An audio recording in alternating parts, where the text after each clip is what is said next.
도미넌스가 올라가는데 이것이 계속 그렇게 가진 않고 빠지는 시점이 올 거라고 봅니다. 어떻게 보면 이더리움은 잘 가고 있는 거 아닌가 오히려. 이 굉장히 중요하거든요. 그 인식은 바뀌지 않을 것 같아요. 초반에 투자해서 펌핑하는 세력이 있다는 거거든요. 더 나은 것들은 나올 수 있어요. 자, 지금부터는 이제 본격적으로 알트코인 이야기를 할 텐데, 알트코인과 관련해서 굉장히 깊은 얘기들과 그리고 굉장히 새로운 소식들, 이런 것들이 궁금하신 우리 구독자님들은 이 데니월드 유튜브 채널에 가시면은 가장 빠르게 좋은 정보들을 접하실 수가 있습니다. 그래서 관심 있으신 분들은 찾아가셔서 구독하시면은 정말 이번 대세 상승장에 큰 도움이 될 거라고 생각을 합니다. 자, 그러면 이제 알트코인 얘기를 해볼 텐데, 먼저 알트코인 전체적인 어떤 개괄적인 얘기를 좀 해봐야 되겠습니다. 최근에 이제 코비 리서치에서도 보고서를 통해서 알트코인 불장이 온다는 건 고정관념이다. 이렇게 얘기를 하기도 했고, 그리고 그 이유 자체를 이 알트코인으로 원래 가야 되는 이 자본들이 과거에는 비트코인이 가격이 오르면 그 자본들이 알트코인으로 흘러갔지만 이제는 나스닥이라고 하는 미 증시에 묶이게 된다라는 부분들을 좀 이야기를 하고 있고, 그리고 이제 요거는 뭐 보고서에서 한 얘기는 아니지만 FDV라고 해서 완전 희석된 가치가 지금 너무 지금 펌핑이 일어나고 있는 코인들의 유통량이 너무 적은데 그것 대비로 너무 과도한 시가총액이 지금 형성되어 있다.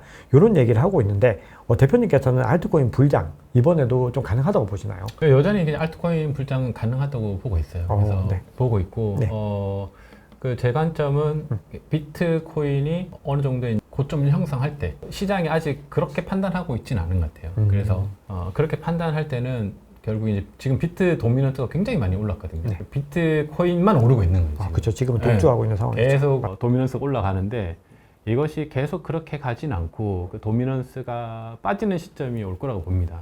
근데 예를 들어 비트 도미넌스가 빠졌는데도 알트가 많이 안 올랐고 일부 알트만 오르고 이러면 알트 시장이 완전히 죽었다라고 판단할 수 있는데 그러긴 조금 성급한 판단 같고 여전히 과거에 비해서 결국에 이 블록체인 산업이라고 하죠. 이쪽을 산업을 뭐 개발하고 이끌고 만든 팀들이 과거에 비해서 많이 늘었고 실력도 더 좋아졌고 과거에 비해서 광에는 스캠이 굉장히 많은데 지금도 많긴 합니다만 그런 것들이 좀 많이 줄었고 그 실력들이 좀 많이 이렇게 검증이 됐거든요. 그래서 더 좀 성숙해진 시장인데 과거에 그런 알트 불장이 오지 않는다는 것은 조금 어려운 해석 같고 아직 오지 않았고 그것을 이제 좀 기다리는 게 맞다고 봅니다. 그럼 어떻게 보면 이제 이 관점도 고정관념이라고 하는 이 관점이 알트코인이 오르지 않는다는 것보다는 알트코인들이 이제는 좀 더 선별적으로 오른다. 이런 개념으로 봐야지. 그렇게 볼 수도 있습니다. 예전처럼 우후죽순 펌핑보다는 조금 더 검증된 코인들이 오르고, 그리고 최근에도 보면은 좀 AI라든지 뭐 RWA라든지 특정 생태계에서 좀 특정 코인들 위주로 좀 많이 좀 펌핑이 되고 나머지 코인들은 좀 잠잠한 움직임들도 사실 관측이 돼서 우리가 좀 그렇게 보는 것이 조금 더 정확할 것 같은데 그럼 우리가 알트코인 불장을 좀 이끌어내기 위해서는 결국은 이더리움이 어떻게 움직일지를 좀 봐야 되는데 지금 이더리움이 굉장히 좀 상황 자체는 좋지 못합니다.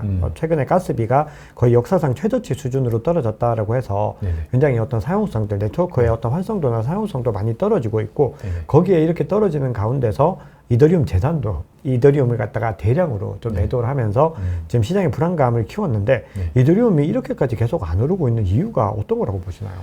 저는 이제 이더리움은 어떻게 보면 약간 그러니까 비트코인은 이 시장을 만든 어떤 아버지 같은 존재죠. 근데 이제 이더리움은 이제 약간 삼촌이 된 거 아닌가. 그래서 이제 좀 할 일을 다 한 거죠.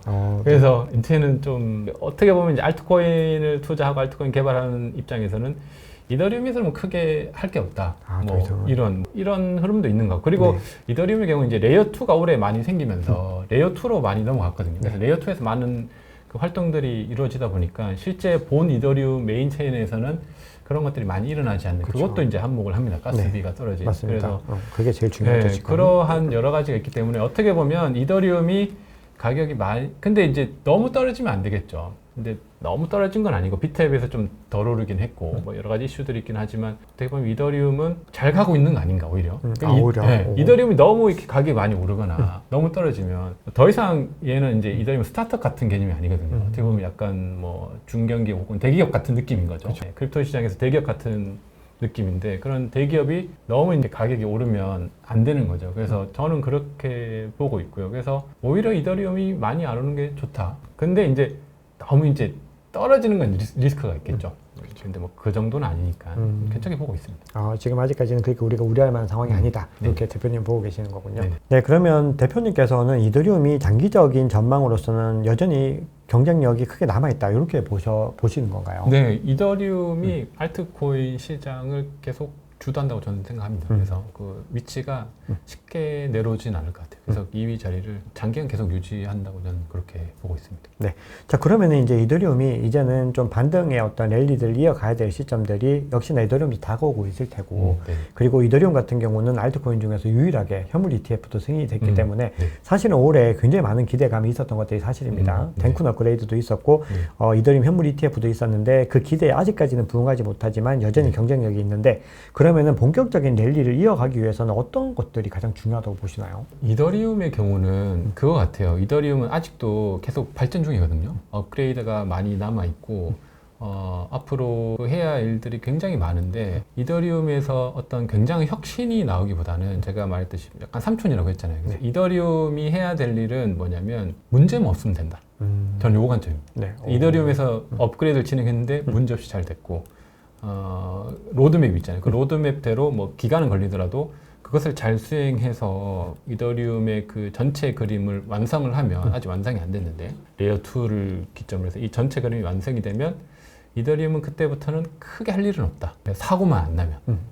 그 관점으로 보고 있습니다. 그래서 이더리움 자체가 원래 좀 무겁고 그 위에 이제 뎁들 이런 것들이 많기 때문에 그거 자체가 기본적으로 리스크들이 있거든요. 네. 그러니까 다른 레이어 1들은 혁신을 계속 만들어내야 돼요. 다른 알트코인들은 그쵸. 없던 네. 걸 만들어내야 되는데 이더리움은 그런 관점보다는 지금까지 해왔던 걸 계속 잘 유지하고 앞으로도 사고 없이 간다면 비트보다는 조금 더 높은 수익률을 낼 수 있을 것이다. 근데 지금까지는 비트보다는 좀 지지부진했죠. 현재까지는. 네, 근데 그것이 계속 그럴 것 같지는 않고 어느 시점에 또 수익률은 또 괜찮은 수익률을 낼 수 있을 것이다. 근데 그 기반이 큰 문제 없이 계속 동작한다라는 그런 관점이 적용된다면 그렇게 될 것이다 이렇게 보고 있습니다. 그 전제들이 이제 성립이 됐을 때는 문제없이 가게 될 것이고, 결국은 대표님 말씀은 이더리움이 덴큰 업그레이드를 필두로 한 이 어떤 환경 변화들이 완전히 정리가 되지 않았다라는 말씀이신 거고, 네네. 그것들이 정리되는 순간들, 그리고 결국은 대세장에 오는 그 순간들에는 같이 상승해서 비트코인과 유사하게 흐름을 가져가서 상대적으로는 조금 더 아웃퍼폼 할 수 있다라고 보고 계시는 네네. 관점이네요.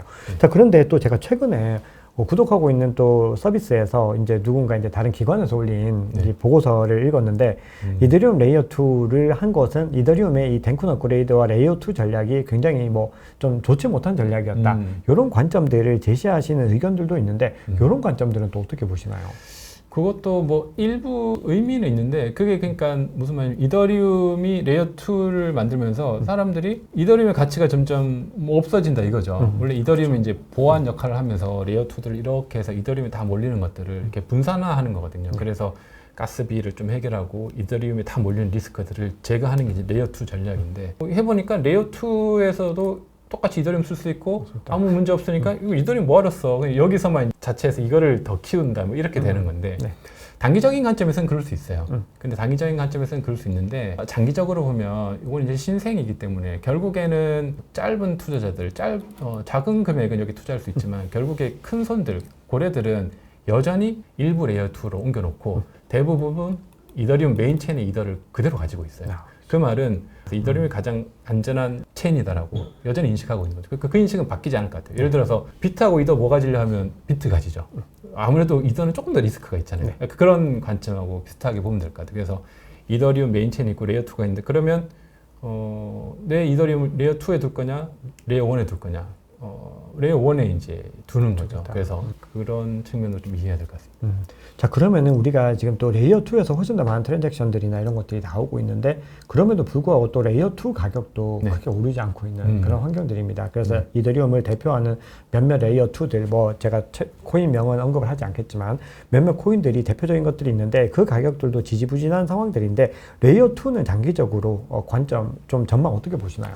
레이어 2는 그러니까 이더리움의 핵심 로드맵이기 때문에 그 레이어 2가 존재하는 것 자체는 계속 유지가 돼요. 그게 없으면 이더리움이 살아남지 그렇죠. 못하기 때문에. 맞습니다. 네. 근데 그 많은 레이어 2에서 어떤 레이어 2들이 살아남을지는 아직은 사실 전혀 예측이 좀 힘듭니다. 왜냐하면 레이어 2들이 다 나와 있지만 지금 나와 있는 레이어 2들이 다 완성본이 아니거든요. 사람들 의아하는 게 이게 다 잘 돌아가니까 완성된 거라 생각하는데 보면 거기 그 상황을 보면 뭐 스테이지 0, 1, 2, 3부터 있는데 여전히 0, 1 단계예요. 그러니까 이게 그래서? 완성이 안 됐어요. 네. 그러니까 실제 말하는 콜업이라는 이 이더리움 보안을 활용해야 되는 기술을 정확히 써야 되는데 그것을 지금 개발하면서 일부 적용하고 있는 단계거든요. 그러니까 완성품이 아닌 거죠 아직. 네. 그래서 그러다 보니까 여전히 리스크가 있는 거예요. 레이어 2는. 그 완성품이 될 때까지 좀 시간이 남아 있다. 그래서 완성품이 됐을 때 그 트랜잭션을 사람들이 많이 하는 레이어 2들이 좀 이제 굵직한 것들이 몇 개 남겠죠. 그런 거 위주로 생태계들이 이렇게 활발해지지 않을까 이렇게 보고 있습니다. 지금 판별을 하기엔 조금 이른 감이 있어요. 아직은 시기상조고 그것들이 조금 더 옥석을 가리기 위해서는 이 레이어 2들이 보여주는 퍼포먼스를 조금 더 봐야 되는 상황이다. 그렇죠. 결론을 내려보겠습니다.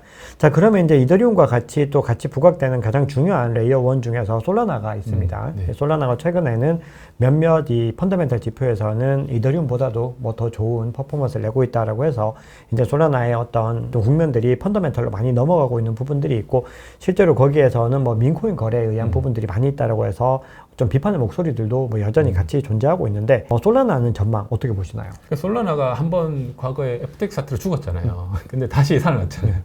그래서 부활한 것도 신기하긴 하지만 이 솔라나가 이렇게 이끈 데는 뭐 여러 가지가 있는데 솔라나 가격을 이끈 데 솔라나의 밈코인 생태계가 굉장히 역할을 많이 했어요. 그렇죠. 네. 그래서 굉장히 많은 밈코인들인데 거기에 민코인을 쉽게 만들 수 있고 누구나 쉽게 상장시켜서 그 중에 이제 수많은 밈코인 중에서 몇 개를 이제 시장에 영향을 받아서 그게 이 솔라나 시총에 같이 간 게 있는데 그래서 솔라나 생태계를 보면 많은 게 없긴 해요. 민코인 생태계하고 기본적인 디파이 생태계가 있고 그냥 솔라나라는 어떤 솔라나 좋아하는 사람들이 이렇게 뭉쳐져 있는데 어떻게 보면 엄청난 혁신은 그 안에 없죠. 그렇지만 이제 시장의 상황을 잘 이끌었고 어떻게 보면 운이 좀 좋았을 수도 있고 민코인으로 그 전체 가격을 올렸으니 근데 최근에는 그 솔라나 민코인 생태계가 좀 많이 죽는 것 같더라고요. 그러니까 이런 민코인 생태계는 금방 죽어요. 근데 솔라나가 잘한 게 뭐냐면 시장의 어떤 트렌드를 굉장히 빨리 읽고 그 변화가 굉장히 빨라요.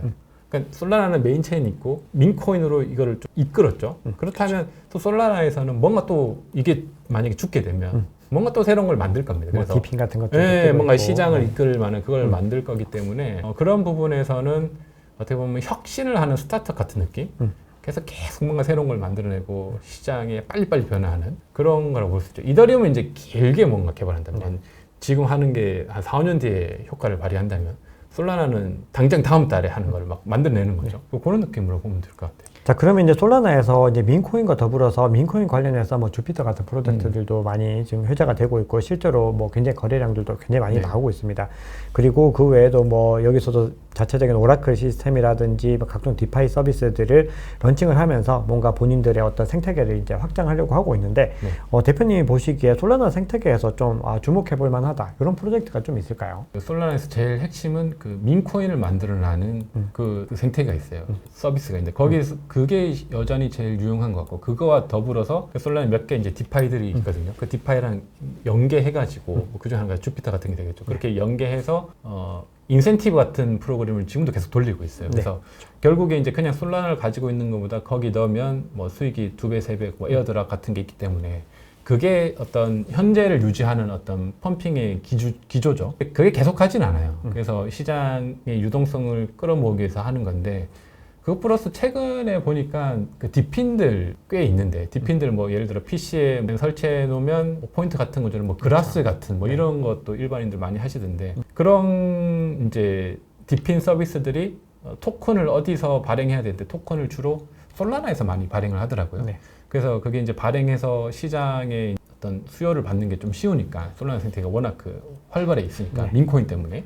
그러니까 민코인이 발달했다는 말은 뭐냐면 그 디파이에서 민코인을 막 초반에 투자해서 펌핑하는 세력이 있다는 거거든요. 그러면 이제 초기 프로젝트를 하는 입장에서는 그 펌핑을 받고 싶어 하죠. 그래서 작은 이렇게 스타트업들이 솔라나 생태계로 많이 들어온 것 같아요. 그래서 뭐 다 잘 되진 않지만 그래서 그 중에 또 괜찮은 스타트업이 하나 들어오면 또 그게 어떤 시발점이 돼서 그 섹터가 열릴 수 있고, 그러니까 솔라나 생태계는 굉장히 좀 이 황무지에 뭔가 갑자기 막 새싹 같은 게 막 돋아나서 갑자기 나무가 뭐 올라오는 뭐 그런 느낌 이렇게 볼 수 있을 것 같아요. 그래서 뭐가 나올지 모르지만 딥핀들도 이렇게 협력하고 그런 모습들을 최근에 좀 보고 있습니다.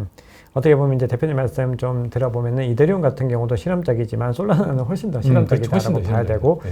이미 이더리움은 이미 레이어 1에서는 좀 터줏대감의 역할들을 하고 있기 때문에 어떻게 보면은 앞서 말씀 주셨던 것처럼 약간은 뭐 대기업 정도의 어떤 입장을 가지고 있다면 솔라나는 여전히 좀 잘 나가는 스타트업의 범주로 좀 봐야 된다라고 해석이 되는데, 자 그럼 요거는 뭐 어떻게 보면 의미 있는 우리가 궁금증은 아닐 수 있지만 그럼에도 또 시장에서는 이런 궁금증들이 있습니다. 이 이더리움을 솔라나가 이더리움을 추월할까 뭐 이런 관점들은 여전히 생각을 하고 있는데 네. 뭐 전체적인 기조들이 이더리움이 굉장히 지금 좀 부진한 모습을 상대적으로 보여줬다고 하지만 그럼에도 아직까지는 이더리움이 가지고 있는 입지들이 훨씬 더 좋고 무엇보다도 어떤 생태계적인 이 환경들 이런 것들은 아직까지는 솔라나가 따라가기에는 거리가 상당히 많이 있는 상황들인데 대표님은 그런 궁금증에 대해서 어떤 관점 가지고 계신가요? 저는 다른 레이어 원들이 그 이더리움을 추월할 수는 없다고 보고 있어요. 왜냐하면 없다. 그 근거는 여러 가지가 있는데 첫 번째는 개발 풀들이 이더리움이 제일 많고 그렇죠. 두 번째는 이게 결국에 개발을 해서 코드로 만들어진 거기 때문에 코드 위에 이제 돈이 있잖아요. 네. 그러면 안정성이 굉장히 중요하거든요. 그 안정성이라는 것은 얼마나 긴 세월을 견뎠는지를 의미해요. 결국 이더리움의 예를 들어 예치 상품이 뭐 아베 같은 거 아니면 이더리움 대표적인 덱스인 유니스왑 같은 거 이런 것들이 지금까지 한 번도 결함 없이 운영되고 있단 말이에요. 네. 그래서 그러한 이제 오래된 어떤 시장의 그 테스트를 견뎌낸 거죠. 그래서 그걸 견뎌내려면 시간이 필요한 거예요. 근데 그 이미 구축한 시간을 뒤에 오는 애들이 따라잡기는 힘든 거죠. 그래서 저는 그렇게 보고 있고, 그래서 이더리움을 추월하지 못할 거다. 그렇지만 뭐 3, 4위전에서 이제 하긴 하겠죠. 그래서 이더리움 이의자를 계속 유지할까. 그렇다고 또 뭐 그럼 이더리움이 비트코인을 추월할 수 있냐? 또 그게 안 되거든요. 이더리움을 살 수 있는 게 굉장히 많고, 뭐 디파이도 있고, 뭐 덱스도 있고, 뭐 민코인도 뭐 많잖아요. 근데 비트코인에서 그걸 다 못해요. 하나도 못하는데 이더리움이 더 좋잖아요. 기능도 좋고, 뭐 발전적이고. 뭐 그런데 그렇다고 얘가 이거를 대체하지 못하거든요. 그게 좀 다른 관점인 거죠. 그래서 더 혁신이 있고 더 많은 건 있을 수 있지만 저는 따라잡지 못할 거다. 그렇지만 이제 더 나은 것들은 나올 수 있어요. 그렇죠. 그렇지만 시총 자체를 앞지르기 좀 앞지르기는 힘들다. 힘들다. 그럼 지금 시점에서는 그렇게 해석하는 것이 합리적이라고 저도 개인적으로 생각을 합니다. 자, 그러면 이제 우리가 레이어 1 이제 3부 마무리를 하면서 레이어 1 추가적으로 몇 가지 더 여쭤보고 싶은데 지금 레이어 1이 워낙에 뛰어난 체인들이 많이 또 등장을 하고 네네. 있습니다. 특히나 뭐 확장성 측면에서는 이더리움을 뭐 월등하게 뛰어넘는 프로젝트들이 거의 대부분 등장을 하고 있는데 그 대표적으로 뭐 아발란체나 뭐 앱토스, 수이, 셀레스티아 뭐 등등 다양한데 대표님이 좀 개인적으로 주목하고 계시는 레이어 1, 이더리움과 솔라나, 그리고 이제 우리 또 대표님 좋아하시는 코스모스까지는 좀 제외를 하고, 요 세 가지 정도 제외하고 좀 주목하실 만한 것들이 있을까요? 최근에 저는 좀 톤 생태계를 좀 주목하고 있습니다. 아, 저희 이어서 질문하려고 했는데 톤 생태계. 레이어 1에서 제가 제일 주목하고 최근에 가장 리서치 많이 하는 분야가 톤 생태계. 네. 그 부분을 좀 주목해서 공부하면서 계속 투자도 하면서 보고 있습니다. 네, 그리고 혹시 한 두 가지 정도 더 말씀 주시면은. 두 가지는 이건 최근에는 보지 못했는데 뭐 예전에 좀 주목해서 봤던 레이어 1 중에는 뭐 그나마 괜찮은 게 뭐 니어 프로토콜 이런 것들도 니어. 좀 괜찮게 볼 수 있고 네. 그리고는 이제 그 아직 나오지는 않았는데 이거 코스모스 생태계인데 코스모스 생태계에서 최근에 레이어 1으로 또 새롭게 등장하는 아직 나오지 뭐 베라 체인 같은 뭐 베라 체인. 이런 체인들이 아직 시장에 나오지는 않았는데 나오면 꽤 인기가 있을 것 같습니다. 그 정도를 좀 주목해서 보고 있어요. 네, 그쪽 시장에서는 뭐 베라 체인 기대감 굉장히 높고 그리고 톤코인이 솔라나 이후로는 지금 가장 많이 지금 시장에서 이제 회자가 되고 있습니다. 그래서 바로 저희가 톤코인 이야기를 한번 이어가 볼 텐데